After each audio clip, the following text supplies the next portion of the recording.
করক smart meter প্রত্যাহার করক বিদ্যুৎ বিভাগ হায় হায় বিদ্যুৎ বিভাগ হায় হায় বিদ্যুৎ বিভাগ হায় হায়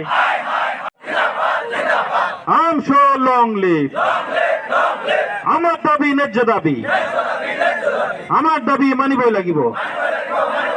আজি সদৌগম সংখ্যালঘু ছাত্ৰী ইউনিয়ন আমচুৰ তৰফৰ পৰা প্ৰত্যেকটো জিলা সমিতি আমি প্ৰতিবাদী কাৰ্যসূচী লৈছো।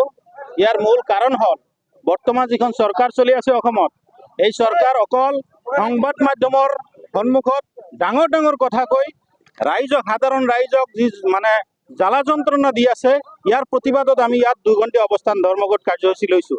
আপোনালোকে ইতিমধ্যে জানে যে অসমৰ ভিতৰত বিদ্যুতৰ যিটো সমস্যা, স্মাৰ্ট মিটাৰ লৈ ঘৰে ঘৰে মানে স্মাৰ্ট মিটাৰ লগাই যি বিল লৈ আছে, এইটো এটা লুণ্ঠন ৰাজ চলাই আছে। ইয়াৰ প্ৰতিবাদত আমি কাৰ্যসূচী লৈছো।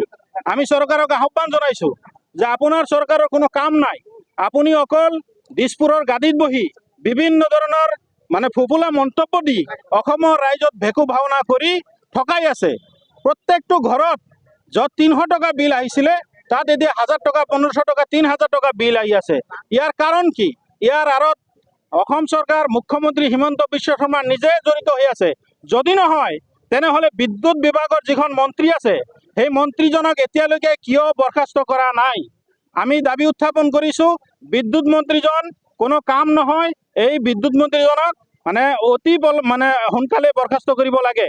যদি নকৰে আজি যি আন্দোলন আপোনালোকে দেখি আছে, ইয়াতকৈ ভয়াৱহ আন্দোলন গোটেই অসমত আমি ৰাজপথত আন্দোলন কৰিবলৈ বাধ্য হ'ম।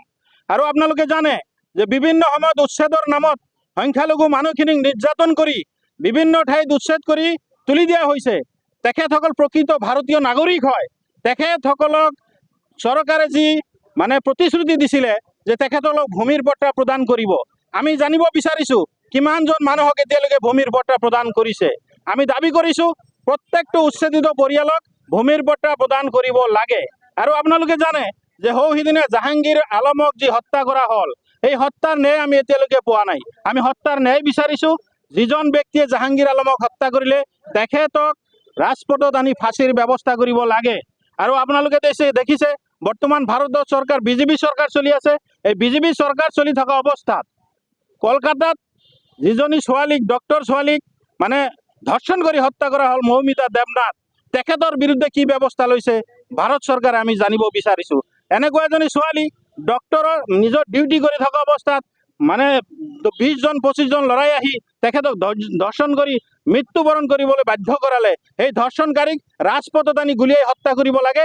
দোষীৰ কোনো জাত নাই, ধৰ্ম নাই, প্ৰত্যেকটো দোষী দোষীয়েই হয়। দোষীক উপযুক্ত শাস্তি আমি দিবলৈ দাবী জনাইছোঁ। আমাৰ আমচুৰ স্পষ্ট কথা যে অসমত স্মাৰ্ট মিটাৰ বন্ধ হ'ব লাগিব।